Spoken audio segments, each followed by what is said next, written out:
Detroytlik Edward Evans hayot mohiyati bir maromdagi kun soatida ekanini anglagan holda to'xtovsiz bezovtalik oqibatida o'zini halok qilish darajasigacha yetardi.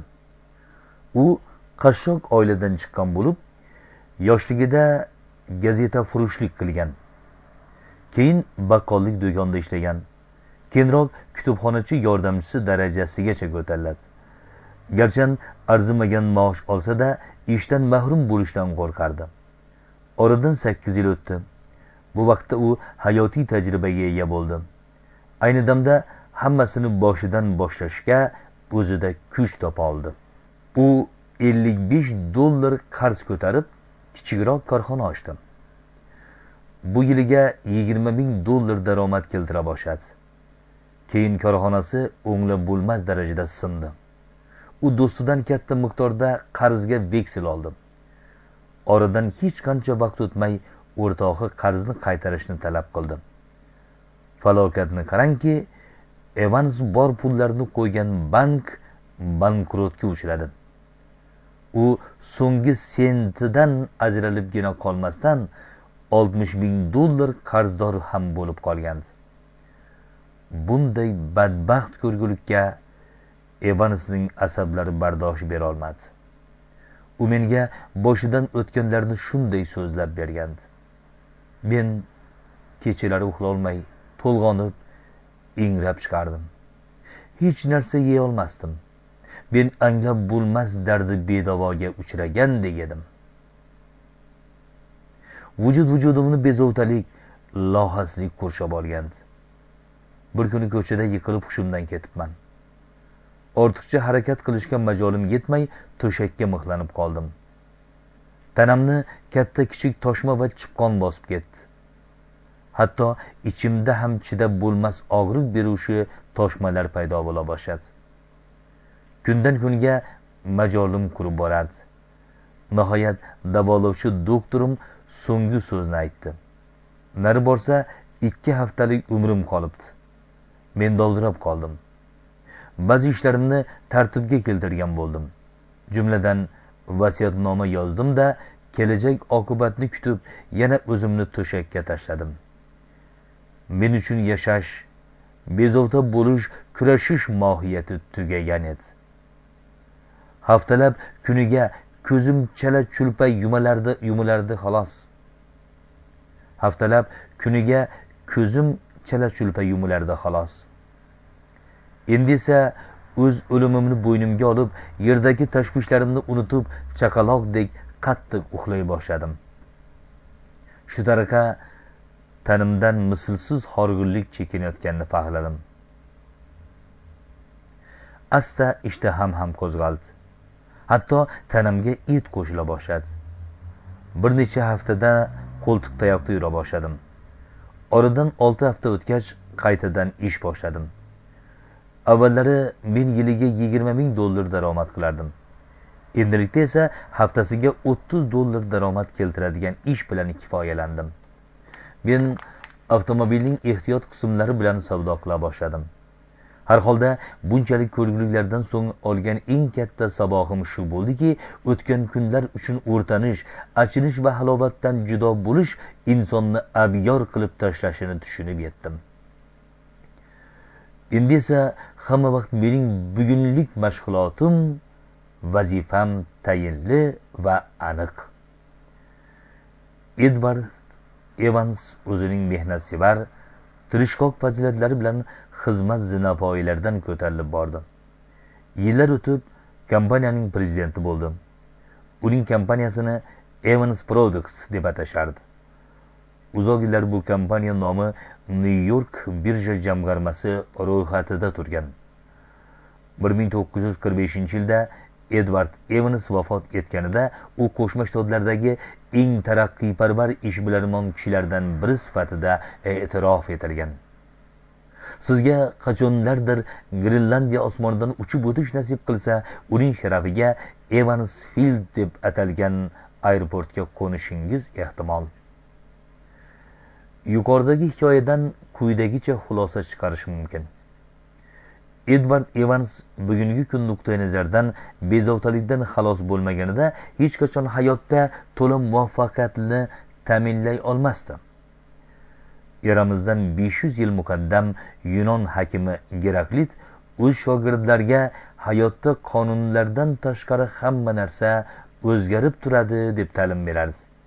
Shuningdek, u siz cho'milayotgan daryo suviga 2 bor sho'ng'iy olmaysiz degan. Darhaqiqat, daryo suvi har lahzada oqib o'zgaradi. Avvalgi sho'ng'igan suvingiz oqib ketdi. Qayta sho'ng'ir ekansiz, mutlaqo o'rnini oqim davomidagi yangi suv egallaydi. Binobarin hayot ham ana shunday tanaffussiz o'zgarishdadir. O'z-o'zidan anglashiladiki, siz biz uchun ajratilgan kun bugun. Kelajakning qanday bo'lishini hech kim aniq tasavvur qila olmagani holda, bugunning go'zal damlarini boy berish ham noshudlikdir. Qadimgi rimliklarda bugungi kundan foydalan iborasi mavjud. Boshqacha aytganda, bugungi lahzani tutib, undan o'zingiz uchun qoniqish toping. Jon Riskerning yozuv stolida oddiy tosh turadi. Unga bugun degan so'z o'yib yozilgan. Siz aftidan bu kitobni oxirigacha o'qib o'tirmasdan tezroq bezovtalik holatidan olib chiqadigan retsept dorinomani qidiryapsiz shekilli. U holda iste'dodli muhandis Willis Carrier tomonidan ishlab chiqilgan tavsiyanoma bilan sizni tanishtirishga ijozat bering. U havoni qayta tozalaydigan konditsioner ishlab chiqaruvchi korxonaga asos solgan. Hozirgi vaqtda New York shtatidagi Syracuse shahridagi mashhur Carrier korporatsiyasi unga tegishli. U muammolarni hal qilishda xalaqit beradigan bezovtalikni bartaraf qilishning 3 ta asosiy bosqichini ishlab chiqqan. Shaxsan o'zi bilan bo'lgan suhbatda quyidagilarni so'zlab bergandi. Men New Yorkdagi Buffalo shahrida temirchilik kompaniyasida ishlardim. Menga Peterburgdagi ko'zgu oyna ishlab chiqaradigan zavod uchun havoni gazdan tozalovchi qurilma yaratish topshirilgan edi. Bu zavod $1 million turadi. Yangi qurilma zaharli gaz aralashmasini ajratish uchun yasalgan bo'lib, asosiy qismi zararlanmagan holda ishdan chiqishi ehtimoli bor edi. Shu tarzda gazdan tozalash yangi usul edi. Bundan avvallari boshqa maqsadda foydalanishgan. Bu ishga kirishar ekanman, so'ngsiz qiyinchiliklar paydo bo'ldi. Xullas, biz taqdim etayotgan qurilma xavf-xatarning oldini olishga hech qanday kafolat bermasdi. Boshim qotib qoldim. Nima qilishni bilmasdim. Ortiq hayajonlanish oqibatida uyqumda halovat qolmadi. Nihoyat men hayajonlanish oqibatida biron sog'lom fikrga kela olmasligimni angladim. Shu tariqa muammolarni xotirjam hal qilishning yo'lini o'yladim. Bu usulim o'zini oqladi. 30 yildirki biror muammo paydo bo'lsa, o'z usulim bo'yicha uni xotirjam hal qilaman. Bu usul juda ham oson bo'lib, quyidagichadir. Birinchi bosqich. Men holatni tahlil qilar ekanman, oqibati eng og'ir chiqishi mumkin bo'lgan masalaga e'tiborimni qaratdim. Meni hech kim qamashga yoki otishga harakat qilayotgani yo'q. Bunga qat'iy ishonsam-da, nari borsa vazifamdan ozod bo'laman. Ikkinchisi, boshliqlarim yangi qurilmani qo'llashni man etishlari mumkin. Bundan tashkilotimiz $20 million yo'qotadi. Ikkinchi bosqich. Har qanday vaziyat bilan kelishmay ilojim yo'q. Garchi ishimdan ayrilsam-da, o'zga joy topa olaman. Bekor qolmayman. Ehtimol rahbarlarim gazdan tozalashning yangi usulini sinovdan o'tkazish hisobiga qo'shib $20 million to'lab yuborishar. Kompaniyaning bunga mablag'i yetarli. Balki bu mablag'ni ilmiy tadqiqot maqsadida ishlatildi deb hisoblashar. Mana shunday qarorga kelganimdan so'ng o'zimda yengillik sezganday bo'ldim. Uchinchi bosqich. Har qanday sharoitda ham og'ir muammolarga duch kelganda uni sovuqqonlik bilan xotirjam bartaraf etishga kirishadigan bo'ldim. Shu tariqa yo'qolayotgan 20 million dollarni qanday saqlab qolish ustida bosh qotirdim. Bunda ham xotirjam fikr yuritish o'z samarasini berdi. Yangi qurilmani takomillashtirish uchun yana 5000 dollar xarajat qilinsa, masala hal.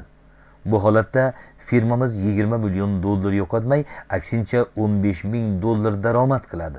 Bordi-yu men bu muammolar qarshisida o'zimni yo'qotib qo'yganimda bormi? Hamma ish chappasiga yuz burishi aniq edi. Biz ro'y bergan har qanday holatga aql idrok bilan aniq baho bera olsak, tashvish va bezovtalikning sarob yangliq asoratidan xalos bo'lamiz. Buning uchun oyoqlarimizni mahkam tuta bilishimiz lozim. Xitoylik donishmand Lin Yutanim o'z kitobida shunday yozadi: eng og'ir holat bilan kelishilgan, rozi bo'lgan taqdirdagina haqiqiy qalb osoyishtaligiga erishish mumkin. Buni ruhiyatshunoslar tili bilan aytganimizda, o'zimizdagi mavjud kuch-quvvatni iztirobga xo'rak yem bo'lishdan xalos etgan bo'lamiz. Bu yerda gap hali biz uchun juda kerak bo'ladigan kuch-quvvat, energiyani asrab qolish imkoniyati haqida borayotir. Shundan ham biz ro'y bergan og'ir holat, fojia, falokat, ko'rgulikni mardona kutib olsak, aql tarozusida bo'lar ish bo'ldi deya olsak, boshqa hech narsa yo'qotmaymiz. Xuddi shunday fikrga kela olsak, avvalo o'zimizni kelajakdagi noma'lum zarbalardan qutqarib qolamiz. Men bo'lib o'tgan fojiani endi o'nglab bo'lmasligini chuqur his qilganimdan so'ng, deb eslaydi Uillis Kerrer, bir lahzada vujudimdagi asabiy tanglik o'rnini bo'shashish egalladi. O'zimda uzoq vaqtlar sezmagan bir yengillik tuydim. Shundagina xotirjam fikrlash holatiga o'tdim. Uillis Kerrer oqilona yechimga kelgan, to'g'rimi? Afsuski, millionlab kishilar og'ir musibatlar, ko'rguliklar qarshisida o'zlarini taqdir zarbasiga uchragan nochor odamlardek tutib, holatlarni 100 chandon o'nglab bo'lmaydigan darajaga keltirganlar. Ular faoliyatli bo'lishini, vaziyatga to'g'ri baho berishni, hayotdagi yo'qotishlarni sabr, chidam bilan yengish imkoniyatlarini saqlab qolish o'rniga umrlarini oh-voh bilan o'tkazish, shik va shikoyatlar bilan ado qilganlar.